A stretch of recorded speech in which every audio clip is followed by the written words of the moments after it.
G'day guys, currently I'm between laptop reviews, so what do? I have a bit of a look on eBay and see what I can find.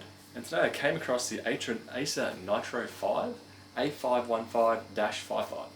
So basically, in English, it's got an i5 10300H, which is a quad core, 8GB of RAM, 500GB SSD, and a 3060 6GB model, 144Hz 1080 resolution panel.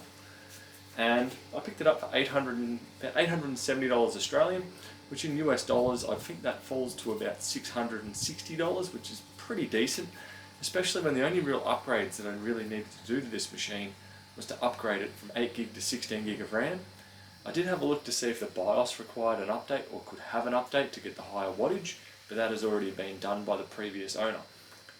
Video game wise, I tossed at it. I put on Counter-Strike Global Offensive, Battlefield 5, Cyberpunk 2077, and also Valorant, which is a weird indie game that I've played a few times with the family, and I found that the frame rate of it doesn't usually equate to how well it looks, similar to Minecraft. The game mightn't look that great, but it definitely demands a decent amount of power to it.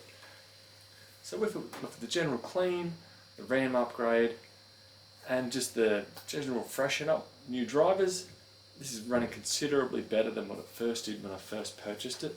So overall it's a good machine to put in the back room or leave it for a friend to play, especially at the price that I paid for it.